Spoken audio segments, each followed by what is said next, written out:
Welcome to Bangalore சமையல். இப்போ நம்ம என்ன சமையல் பார்க்க போகிறோம்னா, இன்றைக்கி வாங்கிபாத் செய்ய போகிறோம். அதற்கு தேவையான பொருட்கள் என்னென்னு பார்க்கலாம். நீட்டு கத்திரிக்காய் எடுத்துருக்கோம், கட் பண்ணி வச்சுருக்கிறோம், தண்ணியில் போட்டு.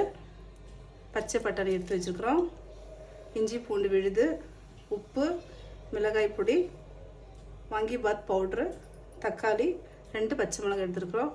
தாளிக்கிறதுக்கு எண்ணெய், மஞ்சள் தூள், வெங்காயம், கருவேப்பிலை, கொத்தமல்லி, இவ்வளோ வச்சு நம்ம வாங்கிபாத் செய்ய போகிறோம். எப்படி செய்யுதுன்றதை பார்க்கலாம். இப்போ நம்ம பாத்திரத்தை வச்சுருக்கோம். பாத்திரம் நல்லா சூடானதும் எண்ணெய் சேர்க்கலாம். தேவைக்கு எவ்வளோ தேவையோ அவ்வளோ எண்ணெய் போட்டுங்க. எண்ணெய் நல்லா சூடானதும் பட்டை, லவங்கம், விரிஞ்சி இலை போட்டு தாளிச்சிருக்கோம். அடுத்து கருவேப்பிலை சேர்க்க போகிறோம். அடுத்து வெங்காயம் சேர்க்க போகிறோம்.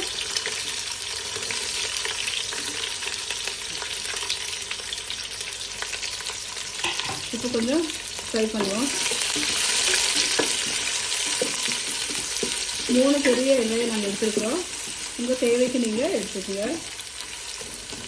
வெங்காயம் கொஞ்சம் வதங்கின பிறகு இஞ்சி பூண்டு விழுது சேர்க்கலாம். இப்போது வெங்காயம் பாருங்கள் வதங்கி இருக்குது. பாதி வதங்கின பிறகு இஞ்சி பூண்டு விழுது சேர்க்கலாம்.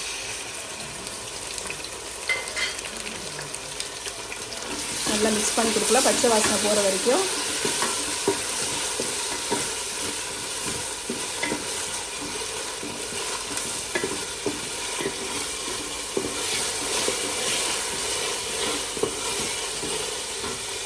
இஞ்சி பூண்டு விழுது கொஞ்ச நேரம் வதக்கின பிறகு, ஸ்மெல் போன பிறகு நம்ம 2 பச்சை மிளகாய் சேர்த்துக்கலாம். அது கூட தக்காளியும் சேர்த்துக்கலாம். இப்போ மிக்ஸ் பண்ணி கொடுக்கலாம்.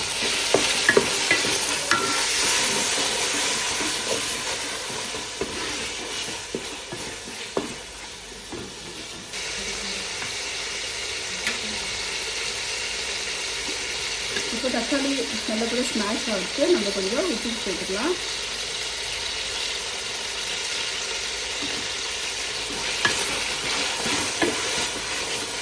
இப்போ தக்காளி நல்லா வெந்துடுச்சு. இப்போ நம்ம கத்திரிக்காய் சேர்க்க போகிறோம்.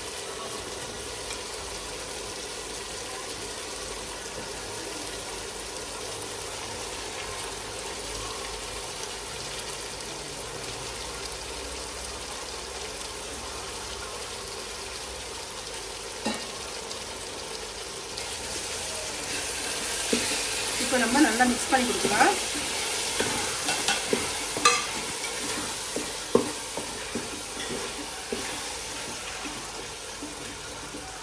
கொஞ்சம் நேரம் வேகட்டும். இது கூடவே நம்ம பச்சை பட்டாணி எடுத்து வச்சுக்கிறது சேர்த்துக்கலாம். சேர்த்து 2 ஒன்றா நம்ம சேர்ந்து மிக்ஸ் பண்ணி கொடுக்கலாம்.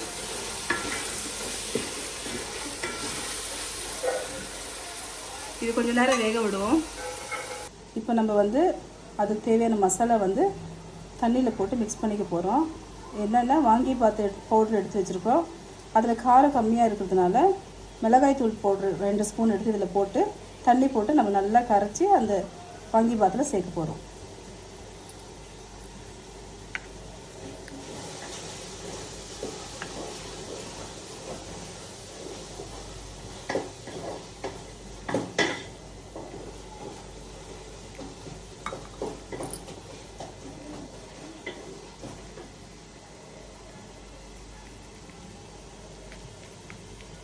இப்போ நம்ம தண்ணி ஊற்றி நல்லா கரைச்சி வச்சுருக்குறோம்.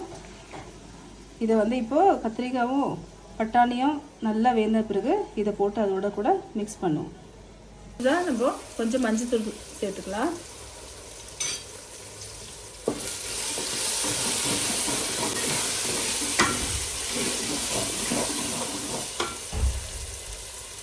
நம்ம கலந்து வச்சுக்கிற மசாலா சேர்த்துக்கலாம்.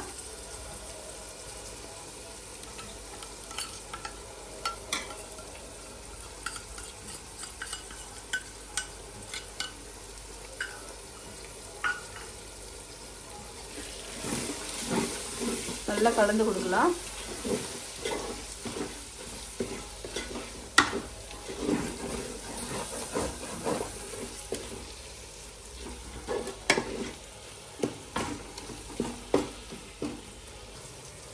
இதில் 2 கிளாஸ் நாங்கள் அரிசி எடுத்துருக்குறோம். இப்போ 4 கிளாஸ் தண்ணி வைக்க போகிறோம்.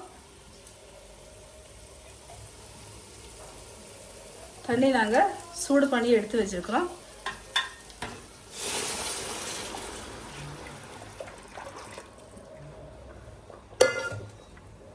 தண்ணி சேர்த்து வச்சு இப்போ நல்லா கலந்து கொடுக்கலாம். தேவையான உப்பு செக் பண்ணிக்கலாம் ஒரு டைமு.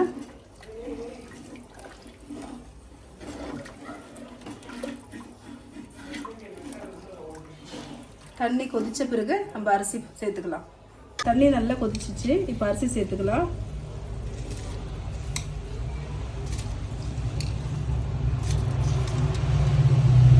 இப்போ அரிசி போட்டாச்சு. கொத்தமல்லி சேர்த்துக்க போகிறோம்.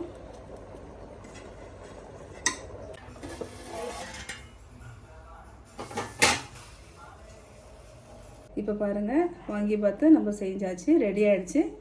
இதே மாதிரி நீங்களும் வீட்டில் செஞ்சு பார்த்துட்டு எப்படி இருக்குன்னு சொல்லிட்டு எங்களுக்கு கமெண்ட் பண்ணுங்கள், லைக் பண்ணுங்கள், ஷேர் பண்ணுங்கள், மறக்காமல் சப்ஸ்கிரைப் பண்ணுங்கள். தேங்க்யூ ஃபார் வாட்சிங்.